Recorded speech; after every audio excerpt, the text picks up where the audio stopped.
அனைவருக்கும் வணக்கம். பாரம்பரிய திருவள்ளுவர் குலவம்சம் பிரசன்ன ஜோதிடர் சுப மாரிமுத்து திருப்பூரிலிருந்து இந்த பதிவு உங்களுக்காக. ஐயா வணக்கங்க ஐயா. வணக்கம் ஐயா. ஐயா இப்போது மக்கள் சார்பாக ஒரு கேள்வி இன்றைக்கி நான் கேட்கலான்னு இருக்கேன். கேளுங்க ஐயா.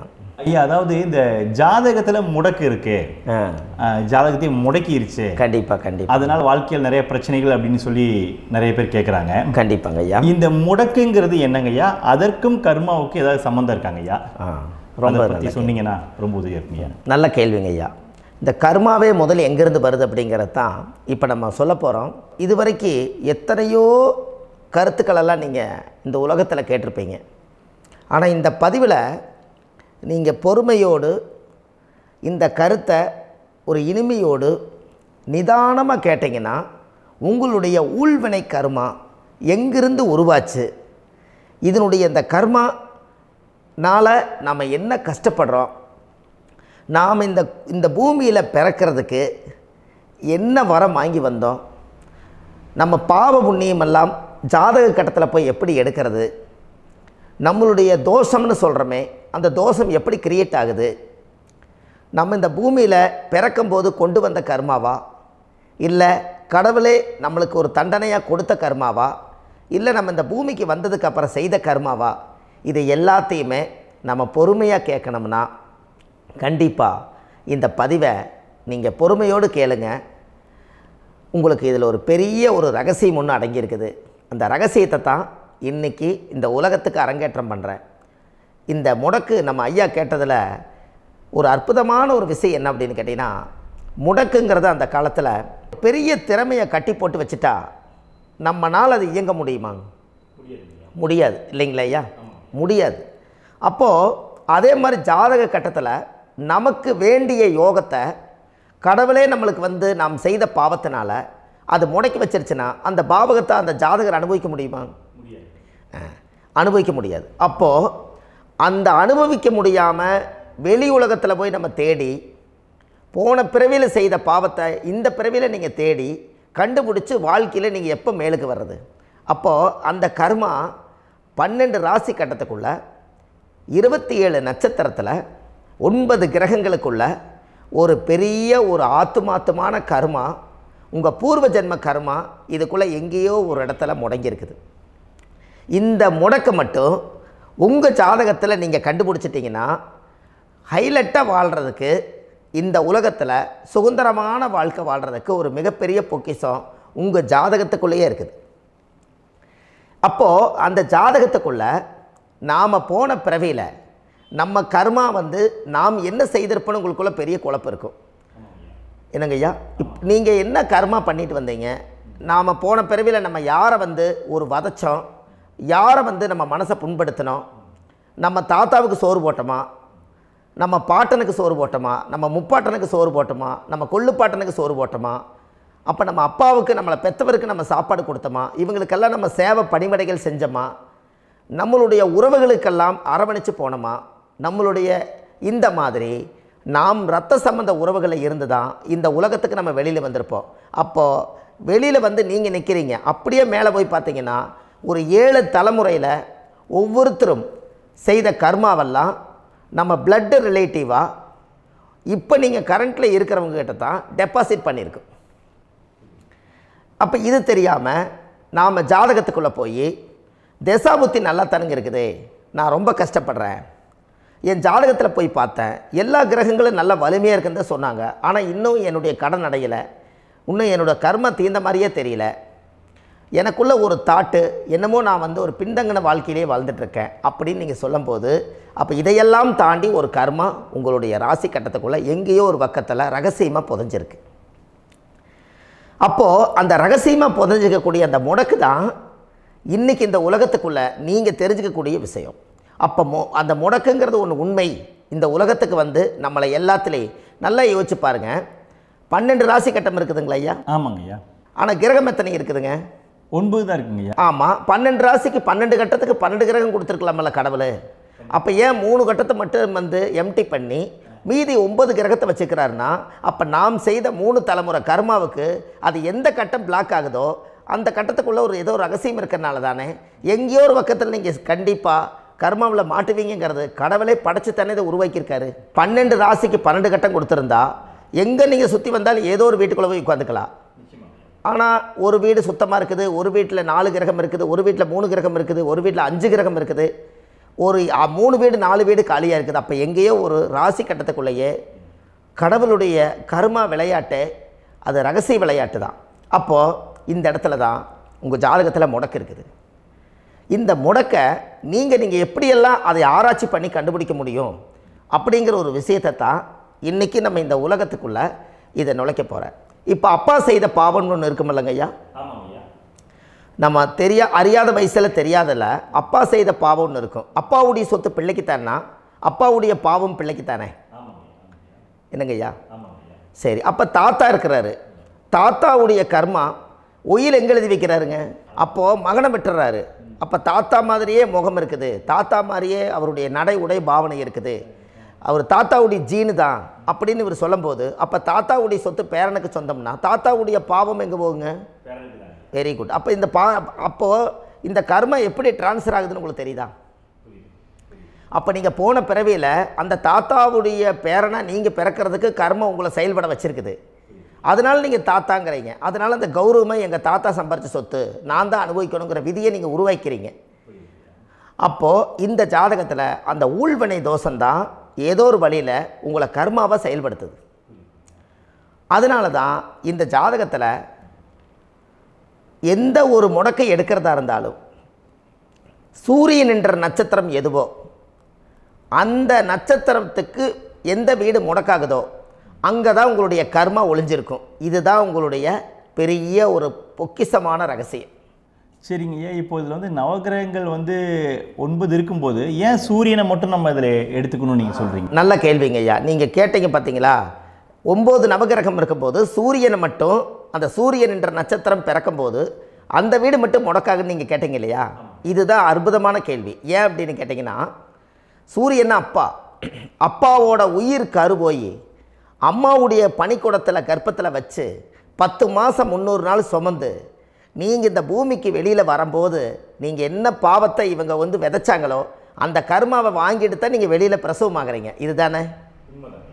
அப்போ சூரியன் என்ற நட்சத்திரம், அந்த சூரியனுங்கிறது உயிர் கருவல்லவா, அப்பாவுடைய உயிரணுக்கள் அம்மாவுடைய கருவிக்குள்ளே போய் நாம் குழந்தை வடிவத்தில் இருந்து 300 நாள் பாவ உன்னித்த பதிவில் ஏட்டை எழுதி ஒரு ஜாதகத்தை கையில் கொடுத்து பிறந்த உடனே உங்களுக்கு ஒரு ஏட்டை பெரட்டி நீ இப்படித்தான் விதி, இனிமேல் இப்படித்தான் நீ வாழணும்னு சொல்லி உங்கள் கர்மாவை நீங்கள் கர்மாவோடு தானே வெளியில் பிறக்கிறீங்க.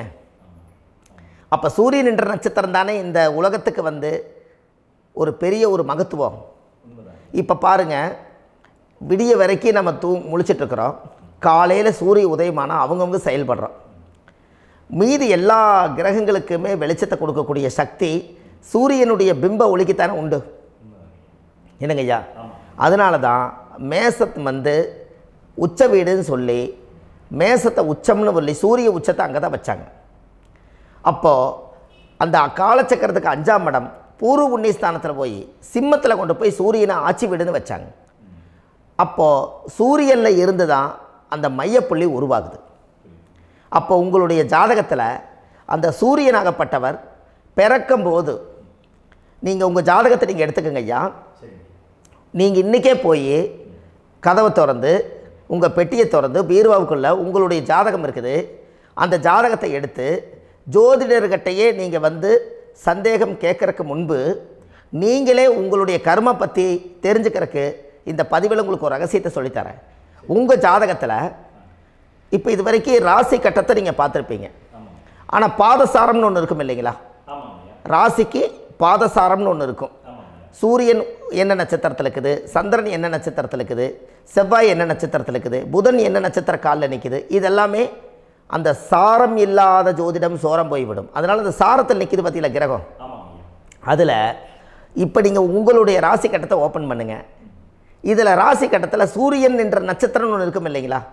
அது எதுவாக வேணாலும் இருந்துட்டு போட்டோம். அந்த நட்சத்திரம் தான் நீங்கள் பிறக்கும்போது தாயுடைய கருவறைக்குள்ள கரு உருவான நட்சத்திரமே அதுதான். புரிஞ்சுங்களா ஐயா?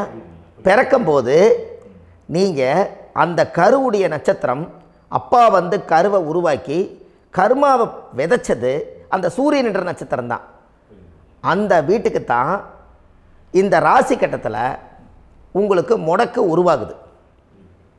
புரிஞ்சுங்களா ஐயா? அப்போது ஒரு ஜாதகத்தில் சூரியன் என்ற நட்சத்திரம் எதுவோ அதுதான் உங்களுடைய கர்ம நட்சத்திரம். இப்போ நம்ம பிறக்காதுக்கு முன்னாடி அப்பா கட்டத்தில் அந்த கர்ம டெபாசிட் ஆகிருக்கும். அதை ட்ரான்ஸ்ஃபர் எப்படி பண்ணுறாரு? அவருக்கு ஒரு கல்யாணம் மூச்சு, அவர் குடும்ப வாழ்க்கையில் வாழ்ந்து நம்மளோட உயிர் கருவை கொண்டு போய் ஊராம் பொண்ணை கல்யாணம் பண்ணி பொண்டாட்டின்னு எடுத்துக்கொண்டு அந்த பொண்டாட்டிங்கிற உரிமையாகி இவருடைய உயிர் கரு உருவாகி வாரிசுகள் வெளியில் வருது. அதானங்க ஐயா? அப்போது அந்த சூரியன் என்ற நட்சத்திரம் தான் இந்த உலகத்தில் ஒரு பிரம்மாண்டமான நட்சத்திரம். இந்த நட்சத்திரம் உங்கள் மனசுக்குள்ளே ஏதாவது இருந்துச்சுன்னா உங்கள் வீட்டில் ஏதாவது ஒரு நல்ல விஷயங்கள் நீங்கள் பண்ணுறதா இருந்தால் அந்த கர்மா நட்சத்திரம் சூரியனுடைய நட்சத்திரம் இருக்குது பார்த்தீங்களா, அந்த நட்சத்திரத்தில் எந்த ஒரு சேவைகளும் செய்யக்கூடாது. அதுதான் கர்மா. அதை போய் நீங்கள் ஆக்டிவேட் பண்ணி விட்டீங்கன்னா அது முன்னோர்களை வந்து நீங்கள் வந்து தொந்தரவு பண்ண மாதிரி. அந்த கர்ம நட்சத்திரம் தான் உங்கள் வாழ்க்கையில் அது புதஞ்சிருக்கிறதா. இப்போ குழந்தை பிறந்தாலோ சீர் சீமந்தங்கள் நீங்கள் செய்கிறதாலோ கல்யாணம் முக்கிறதுனாலோ உங்கள் ஜென்ம நட்சத்திரத்தன்னைக்கு கல்யாணம் பண்ண வேணாம்னு சொல்லிக்கிறாங்கல்லங்க. உங்களுக்கு ஜென்ம நட்சத்திரத்துக்கு முன்னாடி உங்களை உருவாக்குன நட்சத்திரம் தான் ஜென்ம நட்சத்திரம். அப்போ சூரியன் என்ற நட்சத்திரம் அப்பாவுடைய ஜென்ம நட்சத்திரமாக அந்த ஊழ்வினை கர்மம் செயல்படுது. அப்போ அந்த முடக்கு யார் வழியில் வந்தது? முன்னோர்கள் வழியில் வந்தது. முன்னோர்கள் கட்டி வச்சது யாரைய? குலதெய்வத்தை. அப்போ அந்த குலதெய்வத்தை போய் சாமிக்கு போய் வீடு வாசல்லாம் வலித்து குலதெய்வத்தை போய் தேங்காய் பழம் பூ மாலை கல்கண்டு வாங்கி அர்ச்சனை பண்ணி ஒரு அன்னதானம் ஒன்று பண்ணிவிட்டு சாமிக்கு பொங்கல் வச்சு நைவேத்தியம் பண்ணிவிட்டு உங்கள் ஜாதகத்தை வச்சு பூஜை பண்ணிவிட்டு வாங்க. அதுக்கப்புறம் தான் உங்கள் கர்மாவை கண்டுபிடிக்கிறதுக்கு வழியே பிறக்கும். குலதெய்வத்தை வணங்காமல் கோவிந்தா கோவிந்தா என்று பல தெய்வத்தை வணங்கினாலும் பலனொன்றும் இல்லைன்னு அந்த காலத்தில் முன்னோர்கள் சொல்லி வச்சுக்கிறாங்களா இல்லைங்களா?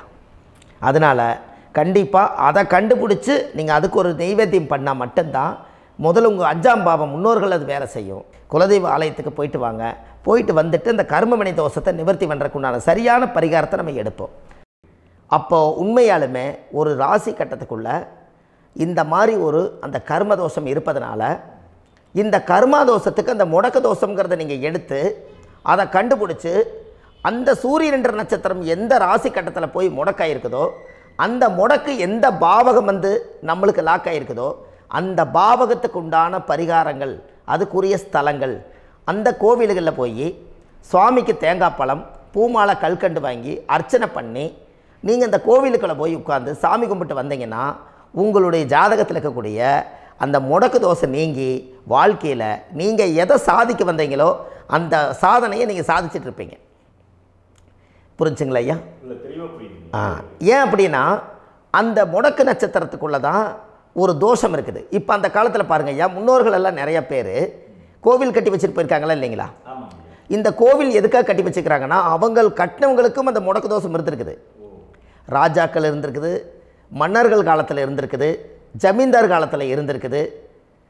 இப்போ அவங்களுடைய அமைப்புகள் எல்லாமே முன்னோர்கள் என்னமோ அறியாமல் தெரியாத தன்னடக்கம் இல்லாத ஒரு கர்மாவை இவங்க செஞ்சிட்டாலும் அதுக்குரிய பரிகார ஸ்தலங்களை கொண்டு போய் அந்த காலத்திலே ஜாதகம் பார்த்து நம்ம வந்து முன்னோர்களுடைய பாவத்தை நாம் செய்த பாவத்தையும் தீர்த்துட்டு நமக்கு கீழே அடுத்த சந்ததிகள் அடுத்த தலைமுறைகள் வந்தாலும் இந்த கோவில்களுக்கு வந்து விளக்கு போட்டு சாமி கும்பிட்டு இந்த மண்ணை மிதிச்சிட்டு போனால் அன்னையோடு அந்த கர்மா தீருங்கிறது அந்த காலத்திலேயே முடக்க தோசை பரிகாரத்தை கோவில் வழியில் அந்த காலத்தை திசை திருப்பி வச்சுருக்காங்க.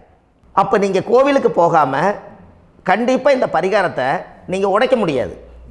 ஏன் உடைக்க முடியாதுன்னா இப்போ நீங்கள் எத்தனை வருஷம் வாழ்கிறீங்க ஐயா? 120 வருஷமே வச்சுக்கோங்க. சூரியன் திசை 6 வருஷம், சந்திரன் திசை 10 வருஷம், செவ்வாய் திசை 7 வருஷம், ராகு திசை 18 வருஷம், குரு திசை 16 வருஷம், சனி திசை 19 வருஷம், புதன் திசை 17 வருஷம், கேது திசை 7 வருஷம், சுக்கிரன் திசை 20 வருஷம். இப்போ நான் சொன்ன டோட்டலெல்லாம் கூட்டிங்கன்னா 120 வருஷம் வரும். இது ஒரு மனிதர் பிறந்து பூரண ஆயுளோடு வாழ்ந்தால் இந்த 120 வருஷம் வாழ்ந்தால் அவர் இந்த பூலோக பதவி விட்டு சிவலோக பதவி போயிடுவார். அதுக்கு பேர் தான் பூரண ஆயுள் என்று பொருள். அப்போ இந்த பூரண ஆயுளை வாழ்ந்தவருக்கு 120 வருஷம். கோயில் எத்தனை வருஷம் வாழுதுங்க ஐயா? கோயில் பழங்காலத்து கோயிலெல்லாம் எத்தனை வருஷம் வாழுதுங்க? 12 வருஷத்துக்கு கும்பாபிஷேகம். அது ஓகே, அது பரவாயில்ல. 12 வருஷத்துக்கு ஒருக்கா பழசை புதுப்பிச்சு கும்பாபிஷேகம் பண்ணி மறுபடியும் அதுக்கு பவர் ஊட்டி சக்தி ஊட்டி அதுக்கு உருவேற்றுறாங்க. நான் சொல்கிறது கோயில் 5000 வருஷம் 4000 வருஷம் பெரிய பெரிய சித்தர்கள், மகான்கள், ரிஷிமார்கள், யோகிகள், சித்தர்கள் இவங்களெல்லாம் போய் கோவில்லையே சிவனையும் பெருமாளையும் வழிபாடு பட்டுட்டு கோவில்லையே ஒரு ஓரத்தில் ஜீவசமாதி ஆயிட்டாங்கன்னு பழைய கால கோயிலில் சித்தர்கள் குடியிருக்காங்களா இல்லைங்களா? இருக்காங்கல்லங்க ஐயா. அப்போது நாம் 120 வருஷம் வாழ்கிறோம், கோவில் 5000 வருஷம் வாழுது. எங்கே சக்தி அதிகமாக இருக்குன்னு சொல்லுங்க? கோவிலில் தாங்க ஐயா. கோயில் தான், அதில் ஒன்றும் மாற்றம் இல்லைங்களே. கோவில் தாங்க. அப்போ கோவிலில் தான் அந்த சக்தி இருக்குதுன்னு நீங்கள் சொல்கிறீங்க. அப்போ உங்களுடைய கர்மாவை உடைக்கிறதுக்கு 120 வருஷம் பெருசா 5000 வருஷம் பெருசான்னு சொல்லுங்கள்? 5000 தாங்க. அப்போ 5000 வருஷம் உள்ள அலைகள் வந்து எத்தனை அந்த சிவனுக்கு இப்போ சிவன் கோயிலே உங்களுக்கு முடக்கு தோஷத்துக்கு ஒரு கோயில் வருதுன்னு வச்சுக்கோங்க. அந்த கோவிலில் எத்தனை முடக்குகளுக்கு உண்டான கோவில்கள், எத்தனை பழங்களை ஊற்றி சாமிக்கு அபிஷேகம் பண்ணியிருப்பாங்க, எத்தனை பால் கூட ஊற்றிருப்பாங்க, பன்னீர், தேன், இளநீ, மஞ்சள் நீர், திருமஞ்சனம், அபிஷேகம், பொங்கல், நைவேத்தியம் இத்தனையும் செஞ்சு அந்த சிவனை வந்து சிவனாக பார்த்து அந்த கருவறைக்குள்ள ஒரு கிராணங்கள் வரும்போதும் கூட பாதுகாப்பு பண்ணி வச்சு நல்ல சக்தியோடு அந்த கருவறையை புத்தியோடு அவங்க வேலை செஞ்சு அந்த காலத்தில் வச்சுருக்காங்களா இல்லைங்களா? அப்போது நம்ம வீட்டை அவ்வளோ சுத்தமாக வச்சுருக்க முடியுமா? என்ன தான் வாஸ்து இருந்தாலும் முடியாது இல்லைங்களா? அப்போது அவ்வளவு ஒரு பவர்ஃபுல்லான கோவில் அந்த முடக்கு தோஷத்துக்குள்ளே ரகசியமாக அந்த கோயில் அடங்கியிருக்குது. உங்கள் ஜாதகத்துக்குள்ள உண்மையாலுமே ஊழ்வினை கோயில், கர்மவினை கோயில் அதுக்குள்ளே இருக்குது. அந்த ஜாதகத்தை கணிச்சு பார்த்தா கரெக்டாக உங்களுடைய ஜாதகத்தில் அப்பாவுடைய கருவறையிலேருந்து உயிர் உருவாகிற நேரத்தில் இருந்து இப்போ வரைக்கும் நீங்கள் கரண்ட்டில் வாழ வரைக்கும் அந்த கர்ம கூட வர்றத ஒரே ஒரு இடத்துல போனால் மட்டும்தான் விட்டுட்டு வர முடியும். அது எந்த வீடு அப்படின்னு கேட்டால் உங்களுக்கு வந்து அப்பாவுடைய கர்மா வழியில் போய் அந்த கோவில் பழையகால கோயில், பழையகால தெய்வங்கள், அந்த கோவில் தான் உங்கள் ஜாதகத்துக்குள்ள ரகசியமாக இருக்கும். அது ஏன் இந்த பதிவில் உங்களால் சொல்ல முடியாது அப்படின்னா, இந்த பதிவில் ஏன் உங்க சொல்ல முடியாதுன்னா உங்கள் ஜாதகம் தெரியாமல் என்ன கோயிலை நீங்கள் சொல்லுவீங்க? இப்போ பொதுவாக ஒரு நட்சத்திரத்துக்கு ஏதோ ஒரு கோவிலை அவங்க சொல்லி நீங்கள் போயிட்டு வரீங்கன்னு வச்சுக்கோங்க. ஆனால் அது வேலை செய்யலைன்னா நம்மளுக்கு என்னங்க இவ்வளோ கஷ்டப்பட்டு போய் அதை பலனடையிலேன்னு கேள்வி கேட்டக்கூடாது. உங்கள் ஜாதகத்தை நீங்கள் கொண்டாங்க, உங்கள் டேட் ஆஃப் பர்த் டயத்தை போட்டு ஜாதகத்தை கணிச்சு நீங்கள் சூரியன்ன்ற நட்சத்திரத்துக்கு உங்களுடைய கர்மவினை கோவில் யார், உங்களுடைய முடக்கு யார், ஊழ்வினை தோஷத்துக்கு உண்டானவர் யார், தாய் வழி கர்மா யார், தந்தை வழி கர்மா எது, நீங்கள் பிறக்கும்போது வந்த கர்மா என்ன, இது எல்லாம் கணிக்காமல் பொதுவாக ஒரு கோயிலில் போய் நீங்கள் பாட்டுக்கு சாமி கும்பிட்டு வந்தால் பலன் எப்படி கிடைக்கும்? கண்டிப்பாக கிடைக்காது ஐயா. என்னங்க ஐயா? அது தெரிஞ்சு பண்ணாதான் சரியா? ஒரு டாக்டர்கிட்ட போகிறீங்க, என்னை அப்படியே ஸ்கேன் பண்ணி ஒரே ஒரு மாத்திரை கொடுங்கன்னு கேட்டால் டாக்டர் கொடுப்பாருங்களா? அவர் என்ன பிரச்சனை இருக்குதோ அதை முதல்ல கண்டுபிடிச்சி ஸ்கேன் பண்ணி பார்த்து ரிப்போர்ட் எடுத்து அது மூலியமாக தான் கொஞ்சம் எடுத்து ஐயா உங்களுக்கு இந்த பிரச்சனை, இதுக்கு தீர்வுக்கு இதுக்கு உண்டான மெடிசன், இது இப்படித்தான் சாப்பிடணும்னு அது முறையாக சொல்லி அந்த உயிர் வாழ வைக்கிறாரு டாக்டர். அவர் ஒரு தெய்வ வடிவத்தில். கரெக்டுங்களா ஐயா? அப்போ உங்களோட கர்மா எங்கே செயல்படுது அப்படின்னா இந்த முடக்க நீங்கள் இந்த பதிவில் தெரிஞ்சுக்கங்க. அதுக்குரிய நட்சத்திரம் என்னன்னு தெரிஞ்சு வச்சுங்க. உங்கள் ஜாதகத்தில் சூரியன்ற நட்சத்திரத்தை எடுத்துக்கங்க. அந்த வீட்டுக்கு முடக்க இந்த பதிவில் எந்த வீடு லாக் ஆகிருக்குதுங்கிறத நான் உங்களுக்கு இந்த வீட்டில் சொல்கிறேன். அந்த வீட்டு நீங்கள் பாருங்கள், உங்களுடைய லக்கணத்துக்கு அது எந்த வீடு. இப்போ லக்கணத்துக்கு ஒரு 7வது வீடுன்னே வச்சுக்கோங்க. அப்போ லக்கணத்துக்கு 7வது வீடே முடக்கு. அப்படி ஒரு முடக்கு ஆகிப்போச்சுன்னா ஒரு ஜாதகத்தில் லக்கணம் தான் 1, 7ஆம் இடம்ங்கிறது மனைவி ஸ்தானம். ஒரு ஆணுடைய ஜாதகத்துக்கு 7ஆம் இடம் தான் மனைவி. அவருக்கு நல்ல மனைவி அமையாமல் ஆடம்பரம் இருந்தும் வீடு அரண்மனை மாதிரி இருந்தும் அந்த மனைவியை ஒரு சந்தோஷமாக அவர் அனுபவிக்க முடியாது. புரிஞ்சுங்களா ஐயா? சந்தோஷமாக அனுபவிக்க முடியாது. ஏன் அப்படி? 7ஆம் இடத்துல தான் அவரோட கர்மா உட்கார்ந்துருக்குது. கரெக்டாக சொன்னீங்க. 7ஆம் இடத்துல தான் அந்த கர்மா உட்கார்ந்துருக்குது. அப்போ அந்த 7ஆம் இடத்துல இருக்கக்கூடிய அந்த கர்மா போன பிறவியில் நீ மனைவிக்கு சோறு போடாமல் மனைவியை கட்டி வச்சு அடிக்கிறதும், மனைவியை துன்புறுத்துறதும், அந்த மனைவி இருக்கவே இன்னொரு வாழ்க்கைக்குள்ளே போகிறதும், இங்கே வாழ வேண்டிய தாம்பத்திய சந்தோஷத்தை கொண்டு போய் இன்னொரு இடத்துல கொடுக்கறதும், தெரிஞ்சிருந்தே நம்மளுடைய மனசுக்குள்ளே திருடுத்தனமாக வாழ்கிறதும், இது எல்லா கர்மாவும் போன பிறவியில் நாம் செய்த ஊழ்வினை கர்மா தான் உங்கள் ஜாதகத்தில் 7ஆம் இடம் முடக்கு. அப்போ அந்த 7ஆம் இடம் முடக்காக இருந்துச்சுன்னா கண்டிப்பாக உங்கள் ஜாதகத்தில் நீங்கள் என்ன அனுபவிச்சிட முடியும்? நல்ல நண்பர்கள் கிடைக்க மாட்டாங்க, நல்ல ஒரு பார்ட்னர்ஷிப் அமையாது, நல்ல ஒரு நட்பு வட்டங்களில் எதையும் அனுபவிக்க விடாது, ஒரு அங்கீகாரமான உறவுகளில் போய் நம்ம ஸ்ட்ராங்காக நிற்க முடியாது. 7ஆம் இடம் என்பது தாம்பத்திய வாழ்க்கை, பூர்த்தி இல்லாத வாழ்க்கையாக இருக்கும். இப்படியெல்லாம் அந்த ஜாதகத்தில் ஒரு பொதுவாக ஒரு ஜாதகத்தில் 7ஆம் பாவம் முடக்காயிட்டால் இந்த கர்மாவை அவர் அனுபவிச்சுக்கிட்டே இருப்பார். இது எப்போத்தான் அதுக்கு ஒரு தீர்வு வேணுங்க ஐயா? அந்த கோயில் எதுன்னு நீங்கள் கரெக்டாக சொன்னீங்க. இப்போ இது மனிதனால் செயல்படுது. மனிதர்கள் தான் கோயிலை கட்டி வச்சாங்க.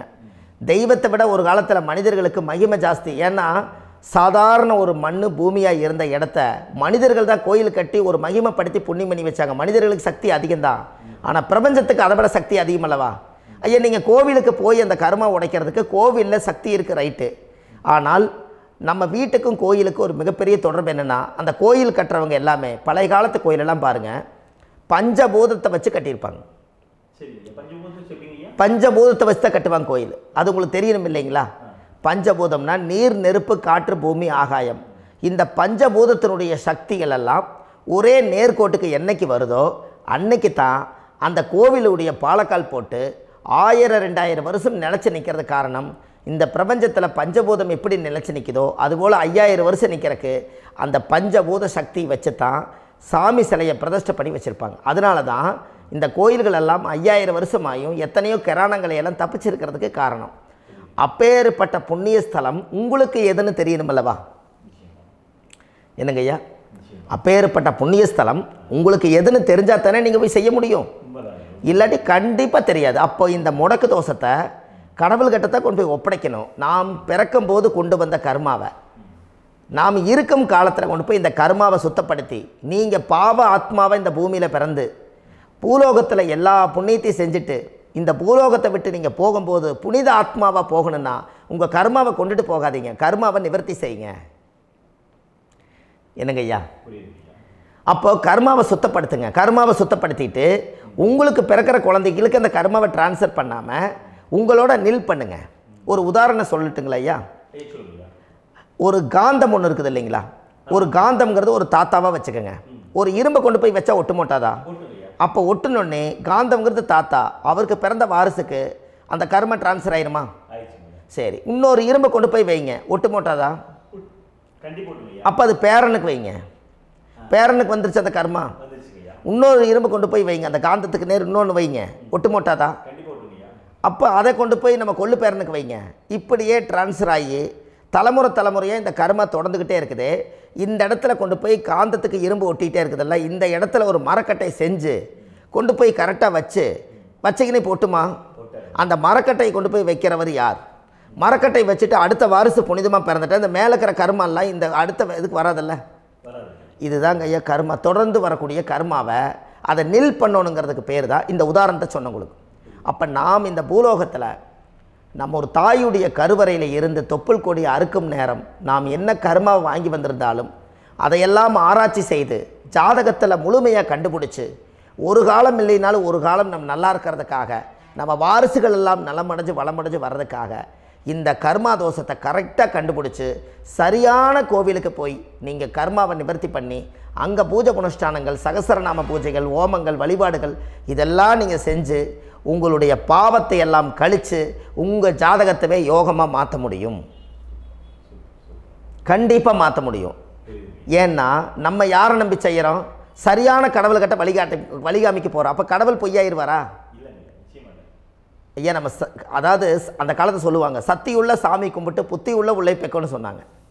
16 வதபதன்னு பெக்கலை, எல்லாம் அறிவோடு பெற்றாங்க. அதனால் எல்லாமே தாய் தந்தைகள் பேச்சை கேட்டாங்க. அன்றைக்கி எல்லாருமே தாய் தந்தைகளுக்கு தூணாக நின்னாங்க. அப்போ அந்த காலத்தில் சத்தியுள்ள சாமி கும்பிட்டு புத்தி உள்ள உள்ளே பெக்கணும்னு சொல்லி அன்றைக்கி அறிவோடு பெற்று இந்த கர்மாவை ஆளுக்கு ஒரு கர்மாவை டிரான்ஸ்ஃபரை பிரித்து எல்லாரும் சுத்தப்படுத்தினாங்க. இன்றைக்கி நம்ம ஒரு குழந்தை 2 குழந்தை பெற்று வச்சுருக்கோம். அவங்களுக்கே இவ்வளவு கர்மா வந்துருச்சுன்னா இந்த குழந்தைகளுக்கு என்னைக்கு இந்த கர்மாவை போய் கண்டுபிடிச்சி நீங்கள் எப்போ சரி பண்ணுவீங்கன்னு. அப்போ இந்த வாழ்க்கையில் ஏதோ ஒரு பிரபஞ்ச சக்தி நம்மளை அறியாமல் என்னமோ ஒரு இயக்கத்தில் கொண்டு போய் விட்டுருச்சுங்களா? அப்போ இனிமேலாவது இந்த கர்மாவில் இருந்து கண்டிப்பாக நம்ம நிவர்த்தி ஆகணும்னு சொன்னால் இந்த முடக்கு தோஷத்தை யாரெல்லாம் கண்டுபிடிச்சி இந்த ஊழ்வினை கர்மாவில் இருந்து நாம் கருவறையில் சுமக்கும் போது 10 மாதம் நீங்களாம் என்னென்ன நினச்சிருப்பீங்க? அதாவது கருவறைக்குள்ள கருப்பாக ஒரு பிண்டம் இடப்பக்கம் கிடக்கையில் இந்த பூமிக்கு வரும்போது நீங்கள் என்னென்ன நினச்சிருப்பீங்க?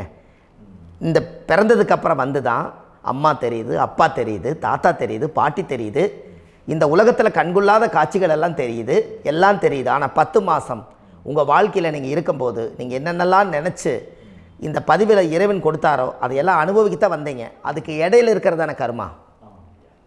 இந்த ஒரு விஷயம் உங்களுக்கு கிடச்சிருச்சுன்னா நீங்கள் எல்லாருமே ராஜயோகமாக பிழைப்பீங்கள்ல. இதில் ஏழை பணக்கார யாரையுமே சொல்ல வரல. அவங்க பிறக்கும்போது புண்ணியத்தை பொறுத்து தான் போன ஜென்மத்தில் நம்ம என்ன புண்ணியங்கள் பண்ணி வச்சோமோ அந்த புண்ணியத்தில் இன்றைக்கி நல்லா வாழ்கிறாங்க. ஒருத்தர் கேட்டார், என் ஜாதகத்தில்ங்க எங்கூட படித்தவர் இடம் வாங்கிட்டார், வீடு வாசல் கட்டிட்டார், தொழில் பண்ணிட்டார், நல்லா இருக்கார், ஆனால் நான் இன்னும் அப்படியே தான் இருக்கிறேங்கன்னு ஒருத்தர் கேட்டார். அதுக்கு ஒரு கருத்து என்னென்னா, டேட் ஆஃப் பர்த் ஒன்று தான், டைம் ஒன்று தானே வச்சுக்கோங்க. அவங்க அப்பா செஞ்ச புண்ணியம் வேறு, நீங்கள் செஞ்ச பாவங்கள் வேறு. அவர் செஞ்ச புண்ணியத்தினால அவருக்கு எல்லாமே முன்னாடி கிடைக்குது. நீ கர்மாவெல்லாம் கழிச்சிட்டினா பின்னாடி கிடைக்க போகுது. இதில் மற்றவங்களை பற்றி வேற்றுமையாக நினைக்கிறதுல எந்த ஒரு இதுவுமே இல்லை. அப்போ ஒருத்தர் பார்த்து ஒருத்தர் வாழ வேண்டாம். உங்களுடைய சுய அறிவை வச்சு இந்த பூலோகத்தில் இந்த பூமியில் நீங்கள் 4 தெரிஞ்சு நல்ல விதமாக கற்றுக்கிட்டு இந்த உலகத்தில் சிறப்பாக வாழ கற்றுக்குங்க. அதுக்கு அந்த ஊழ்வினை தோஷத்தை கண்டுபிடிங்க. உங்களுக்குன்னு ஒரு முடக்கு இருக்குதுங்கிறத இன்றைக்கி நீங்கள் எழுதி வைங்க. அதை எப்படியாவது கண்டுபிடிங்க, அதை தேடுங்க. ஒரு முறை நீங்கள் ஜாதகத்தை கொண்டு வாங்க. அந்த ஜாதகத்தை கொண்டு வந்து உங்கள் பாவகத்தில் எத்தனாம் பாவம் முடக்காயிருக்குதுன்னு பாருங்கள். அந்த பாவகம் முடக்காயிருச்சுன்னா உங்கள் வாழ்க்கையில் அதிலிருந்து உங்களால் வெளியில் வரவே முடியாது. கண்டிப்பாக வர முடியாது. அதை நீங்கள் கண்டுபிடிச்சா மட்டும்தான் நீங்கள் மேலே வர முடியும். ஏன்னா நிறைய பரிகாரங்கள், பூஜைகள், யாகங்கள், ஓமங்கள் எல்லாம் செய்து வச்சும் கூட அந்த கர்மவினைக்கு உண்டான கோவிலுக்கு போய் அந்த 5000 வருஷ பழமை வாய்ந்த தெய்வத்துக்கிட்ட போய் நீங்கள் முறையிட்டு விளக்கு போட்டு உங்கள் கர்மத்தை எல்லாம் நான் நீ தான் தீர்த்து கொடுக்கணும்னு சொல்லி நம்பிக்கையோடு போய் நீங்கள் போய் அந்த சரணாகதி அடையிறீங்க பாருங்கள், அங்கே தான் உங்கள் கர்மாவை எடுத்து விடுறாரு. அப்போ இந்த ரகசியம் உங்களுக்கு வேணுமல்லவா? அப்போ உங்கள் ஜாதகத்தில் எங்கே முடங்கி இருக்குது, அதுக்குரிய கோவில்கள் எல்லாம் என்ன, அதுக்கு தான பரிகாரம் என்ன, அதுக்கு நீர் பரிகாரம் என்ன, யாத்திரை பரிகாரங்கள் என்ன, நீங்கள் வீட்டில் இருந்தே செயல்படுத்தக்கூடிய பரிகாரங்கள் என்ன, பரிகாரம் கோவிலுக்கு போய்த்தான் நடக்குமா, இல்லை நாம் வீட்டில் வச்சு வணங்குறதுனால நடக்குமா, நாம் செய்யக்கூடிய தர்ம பரிகாரங்கள் என்ன, தான பரிகாரங்கள் என்ன, இப்படி பல விதமாக இருக்கிறனால உங்கள் ஜாதகத்துக்கு எந்த மாதிரி பரிகாரம் கனெக்ட் ஆகுதுங்கிறது தெரியணும். இது தெரியாமல் கண்டிப்பாக உங்களால் செயல்படுத்துறது ரொம்ப கஷ்டம். இதனால் இதை நீங்கள் தெரிஞ்சுக்கணும்னா இப்போ நம்ம பாருங்கள், நீங்கள் அந்த தெரிஞ்சுக்கிட்டாலே உங்கள் வாழ்க்கையில் ஒரு டைம் தான் நீங்கள் தெரிஞ்சுக்க போகிறீங்க. உங்களுடைய கர்மா என்ன, நீங்கள் எங்கே செயல்பட்டு போயிட்டுருக்கிறீங்க, உங்கள் போகிற பாதை சரியா இல்லை அந்த பாதையில் முள்ளு கல் இருக்குதா, இது எல்லாம் உங்களுக்கு தெரியலனா இந்த முடக்கை கண்டுபிடிக்கக்கூடிய சக்தி வாய்ந்த இந்த கர்மாவை நிவர்த்தி பண்ணுறதுக்கு வழிகள் இருக்குது. அதனால் நீங்கள் கண்டிப்பாக இந்த முடக்கை தெரிஞ்சுக்கணும். இந்த முடக்கு ராசினா என்ன உண்மையாலுமே உங்கள் வாழ்க்கையில் நீங்கள் தெரிஞ்சு இனிமேல் உங்கள் வாழ்க்கையில் இதுவரையிலும் கர்மாவுக்குள்ளேயே கஷ்டப்பட்டீங்க, வழி தெரியாமல் கண்ணை கட்டி காட்டில் விட்ட மாதிரி இருந்தீங்க. இனி அப்படி இருக்க வேண்டாம். உங்கள் ஜாதகத்தில் 12 ராசி கட்டத்தில் 9 கிரகம் போகும், மீனி 3 கிரகம், 3 கட்டம் வந்து உங்களுக்கு எங்கேயோ ஒரு பக்கத்தில் 3 கட்டம் எம்டியாக தான் இருக்கும். கரெக்டுங்களா? அது இல்லாமல் ஒரு ஜாதகம் பிறக்காது. ஏன்னா 9 கிரகத்துக்கு 9 கணக்கு போட்டால் 3 கட்டம் எம்டியாக தான் நிற்குது. அந்த கட்டத்துக்குள்ளே எந்த நட்சத்திரத்தில், எந்த சாரத்தில், எத்தனாவது டிகிரியில், எத்தனாவது பாத சாரத்தில், எத்தனை வெகுளையில், எத்தனை செகண்டுக்குள்ளே இந்த கர்மா உள்ளே புகுந்து உங்களை செயல்படுத்துதுங்கிறத கண்டிப்பாக உங்கள் ஜாதகத்தை கொடுங்க. பார்த்து இந்த விஷயத்தை சொல்கிறேன், நீங்கள் அந்த இடத்துக்கு போய் நிவர்த்தி பண்ணிவிட்டு உங்கள் வாழ்க்கையில் கொஞ்சம் காலம் வாழ போகிறீங்க.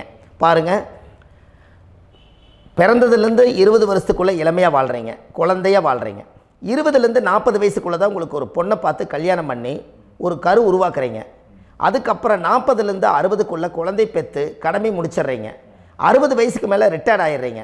இந்த 20க்கும் 60க்கும் இல்லாத 20லேருந்து இந்த 40 வயசுக்குள்ளே உங்களோட தேடல் என்னவோ அது வாழ வேண்டிய சுகபோகமான வாழ்க்கை எல்லாமே அந்த 40க்குள்ளே தான் இருக்குது. இந்த 40க்குள்ளே இருக்கக்கூடிய வாழ்க்கையை இந்த கர்மா தெரியாமல் காலத்தை வீணாக்க வேண்டாம். வாழ வேண்டிய வயசில் நீங்கள் வாழணும். அதுக்குரிய கர்மாவை நீங்கள் சுத்தப்படுத்துங்க. எப்படியெல்லாம் நீங்கள் சந்தோஷமாக வாழ்கிறீங்கன்னு எனக்கு ஒரு தகவல் கொடுங்க. வேறு லெவலில் நீங்கள் இருப்பீங்க. கண்டிப்பாக இந்த பதிவில் உங்களுக்கு நான் இந்த விஷயத்தை கொடுக்க போகிறேன். இந்த முடக்கு நட்சத்திரங்கள் என்ன அப்படிங்கிறத இந்த பதிவில் நீங்கள் ஒரு நோட் ஒன்று எடுத்துக்கோங்க, குறித்து வச்சுக்கோங்க. இதில் இருந்து அவங்கவுங்களுக்கு முடக்கு நட்சத்திரம் என்னங்கிறத இந்த பதிவில் நான் உங்களுக்கு கொடுக்குறேன். இந்த வீடு தான் அது முடக்குங்கிறத சொல்கிறேன். இதையெல்லாம் நீங்கள் தெரிஞ்சு உங்கள் ஜாதகத்தவே நீங்கள் முடக்கு எடுத்து கண்டிப்பாக உங்கள் வாழ்க்கையில் நீங்கள் நல்லா இருப்பீங்க. அதுக்கு ஒரு நோட் எடுத்து வச்சுக்கோங்க. இது வரைக்கும் கர்மாவை பற்றி நம்ம பேசினோம். உங்கள் ஜாதகத்தில் சூரியன் என்ற நட்சத்திரத்துக்கு தான் முடக்குன்னு சொன்னீங்களே, எந்த வீடுங்கிற ரகசியத்தை இன்றைக்கி நம்ம எல்லோரும் தெரிஞ்சுக்கலாமா? இத்தனை காலமாக நீங்கள் தெரிஞ்சுக்காத ஒரு ரகசியத்தை இன்றைக்கி உங்கள் ஜாதக கட்டத்தில் நீங்களே முடக்க கண்டுபிடிச்சி அதுக்குண்டான பலனை தேட போகிறீங்க. அந்த தேடல் தான் உங்களை கொண்டு போய் உட்கார வைக்க போகுது. ஒரு உதாரணம், உங்கள் ஜாதகத்தில் பாதசாரம் இருக்குது அல்லவா? அந்த பாதசாரத்தில் சூரியன் என்ற நட்சத்திரம், சூரியன் நின்ற நட்சத்திரம் பாதசாரத்தில் கரெக்டாக எடுங்க. அந்த சூரியன் என்ற நட்சத்திரம் ஒரு அசுவனி நட்சத்திரமாக இருந்துட்டால் உங்கள் வாழ்க்கையில் பிறக்கும்போது தாயுடைய கர்ப்பத்தில் இருந்து கருவறைக்குள்ள 10 மாதம் சுமந்து இந்த உலகத்துக்கு நீங்கள் வெளியில் வரும்போது கரெக்டான டயத்துக்கு அசுவனி நட்சத்திரம் எத்தனாம் பாதமானாலும் இருந்துட்டு போட்டோம். அசுவனி 1ஆம் பாதமாக இருக்கட்டும், 2ஆம் பாதமாக இருக்கட்டும், 3ஆம் பாதமாக இருக்கட்டும், 4ஆம் பாதமாக இருக்கட்டும். ஆனால் அசுவனி நட்சத்திரத்தில் மட்டும் சூரியன் என்ற நட்சத்திரம் இருந்து விட்டால் எந்த வீடு உங்களுக்கு முடக்குன்னு தெரியுமா? சிம்மந்தான் முடக்கு. புரியுதுங்களா ஐயா? சிம்மந்தான் முடக்கு. அப்போ இந்த சிம்மத்தில் எந்தெந்த கிரகமெல்லாம் உட்கார்ந்துருக்குதோ அந்த வீடெல்லாமே, அந்த வீட்டுக்குள்ளே அந்த கிரகம் எல்லாமே முடங்கிடும். இதுதாங்க ஐயா ரகசியம். இந்த சிம்மத்துக்குள்ளே இப்போ ஒரு உதாரணத்துக்கு சூரியனே வந்து சிம்ம லக்னம், சூரியனோட வீடு. அந்த வீட்டுக்குள்ளே குரு முடங்கிட்டாருன்னு வச்சுக்கோங்களேன். முதல்ல அவருக்கு வழிகாட்டுறதுக்கு ஒரு குரு கிடைக்க மாட்டார். ஒரு என்னங்கய்யா? குருன்னா மூளை அல்ல, அந்த ஞானம் இருக்கணும் இல்லைங்களா? குருன்னா மூளை அல்லவா? மாணவரை விட குரு வாத்தியார் அல்ல, அவருக்கு எல்லா செயல்பாடும் சிறப்பாக இருக்கணுமல்ல. அப்போது அதில் சூரியன் முடக்காயிருச்சு, சந்திரன் முடக்காயிட்டா அம்மாவை முடக்கிடுவீங்க. செவ்வாய் முடங்கிருச்சுன்னா நம்மளுடைய கூட பிறந்த சகோதர சகோதரியை முடக்கிடுவீங்க. அதில் புதன் போய் சிம்மத்தில் இருந்துருச்சுன்னா நம்மளோட தாய் மாமனை நீங்களே முடக்கி வச்சுட்டீங்க. அது குரு முடக்கிட்டா உங்களுக்கு பிறக்கிற குழந்தை முடங்கிடும். சுக்கிரன் முடங்கிருச்சுன்னா உங்களுக்கு அமையக்கூடிய ஆணாக இருந்தால் மனைவி, பெண்ணாக இருந்தால் மூத்த சகோதரி அத்தை. அதே வந்து சனியாக இருந்தால் சித்தப்பாவை நீங்கள் முடக்கிட்டீங்க. உங்கள் தொழிலை நீங்களே முடக்கி வச்சுட்டீங்க. ராகுன்னா பாட்டன், கேதுன்னா பாட்டி. இவங்களை எல்லாம் உங்கள் சிம்ம ராசியில் எந்த அந்த சூரியன் என்ற நட்சத்திரத்துக்கு அந்த சிம்மத்தில் எந்த கிரகம் உங்களோட போன பிறவியில் நீங்கள் வாங்கி வந்த கர்மாக்கு இப்போ லாக் ஆகுதோ அந்த பாவகத்தினுடைய உறவும் துண்டிக்கப்படும். அந்த பாவத்தினாலே நம்மளுக்கு பிரயோஜனம் இல்லை. அதுக்கு நீங்கள் தான் அந்த கர்மாவை வச்சுருக்கீங்க. இதே பரிகாரத்தை இந்த சிம்மம் தான் முடக்குன்ட்டீங்க. அந்த முடக்குக்குரிய பரிகாரம் சரியான கோவில் ஸ்தலம் உங்களுக்கு கிடச்சி நீங்கள் அந்த கோவில் போயிட்டு வந்துட்டா அந்த கிரகம் எல்லாமே ரிலீஸ் ஆயிரும். அந்த உறவுகள் எல்லாம் நல்லா இருப்பாங்க. உங்களால் நீங்கள் தான் பிடிச்சி வச்சுருந்தீங்க அந்த கர்மாவை, அது அன்னையோட நிவர்த்தி ஆயிரும். அதுக்கப்புறம் உங்கள் வாழ்க்கையில் அந்த சிம்மம் வந்து உங்களுக்கு எதெல்லாம் செயல்படாமல் இருக்குதோ அதெல்லாமே உங்களுக்கு செயல்பட ஆரம்பிச்சிடும். இப்போ ஏன் சூரியன் என்ற நட்சத்திரத்துக்கு சிம்மம் முடக்குன்னு இப்போ எடுத்தீங்கன்னு இப்போ புரியுதுங்களா ஐயா? இதுதான் உயிர் கருவில் இருந்து உருவாகும் போது அந்த காலத்தில் ராஜாக்கள், மன்னர்கள், சித்தர்கள், யோகிகள் இவங்கெல்லாம் வாழ்ந்த காலத்திலேயே அந்த பிம்ப ஒளியாக சூரியனுடைய மையப்புள்ளியை வச்சு தான் சூரிய உதயத்தை கண்டுபிடிச்சி சூரிய அஸ்தமனத்தை எடுத்திருக்காங்க. அப்போ சூரியனுக்குள்ளே தான் அந்த ரகசியம் புதைஞ்சிருக்கும் போது தான் அதை அப்பான்னு ஒரு உறவை கொடுத்தாங்க. அதனால தான் அந்த உயிர் கருவை தன்னுடைய கற்பத்துக்குள்ளே போய் வச்சு அந்த அசுவனி நட்சத்திரக்காரர்களுக்கு இப்போ ஒன்றும் வேண்டாங்க, சூரியன் என்ற நட்சத்திரமே அஸ்வனின்னு வச்சுக்குங்க. அந்த அஸ்வனி நட்சத்திரக்காரே உங்களுக்கு ஃப்ரெண்ட் ஆகிட்டார், நல்ல நட்பாக வந்துட்டார், வாழ்க்கையில் ஒரு மனைவியாக வந்துட்டாங்க, இல்லாட்டி கணவனாக வந்துட்டாங்கன்னு வைங்க. என்னங்க ஐயா? முடிஞ்சது, அவ்வளோதாங்க. கர்மாவே வீட்டுக்குள்ளே கொண்டு வந்துட்டீங்களேன்னு அதே உள்ளே வந்துருச்சலங்கன்னு. அப்போ போன பிறவியில் செஞ்ச கர்மா இங்கே வந்துருச்சலங்கன்னு. அப்போது அவங்களுக்கு நீங்கள் என்ன பண்ணுறீங்கன்னா சாப்பாடு போட்டு புண்ணியத்தை தேடி அந்த கர்மாவில் இருந்து ரிலீஸ் ஆகிறக்கு அவங்களே கண்ணு முன்னாடி நிற்கிறாங்க. அவங்கள மறுபடியும் துன்புறுத்துனீங்கன்னா மறுபடியும் கர்மா இந்த ஜென்மத்திலே எச்சாகும் இல்லைங்கன்னு. அஸ்வனி நட்சத்திரக்காரர் நம்ம கூட வேலைக்கு இருக்கிறாங்கன்னா அவருக்கு நீங்கள் சாப்பாடு போட்டு புண்ணியத்தை தேடுறீங்க, கர்மாவை கழிக்கிறீங்கல்ல. அஸ்வதி நட்சத்திரக்காரர் நம்ம கூட வேலைக்கு இருக்காரு, அவருக்கு சாப்பாடு வேணுங்கிற வசதியெல்லாம் செஞ்சு கொடுக்கும்போது போன பிறவியில் அந்த கர்மா தான் நம்மளை சுற்றிட்டு இருக்குது. அது வந்து நம்மக்கிட்ட முடங்கி இருக்கும், ஆனால் அது நம்மளை விட்டு போகாது. ஆனால் நீங்கள் அதுக்கு துரோகம் செய்யக்கூடாதுல்ல. அப்போ அந்த அஸ்வினி நட்சத்திரக்காருக்கு தான் உங்கள் வாழ்க்கையில் அந்த சூரியன் என்ற நட்சத்திரம் அஸ்வினியாக இருந்தால் சிம்மம் முடக்க இருக்கிறனால, சிம்மங்கிறது அரசாங்கம் அல்லங்க ஐயா, சூரியன் அல்லவா, சூரியன் அரசு பதவி அல்ல, பெரிய மனுஷன், மடிப்பு கலையாத துணி.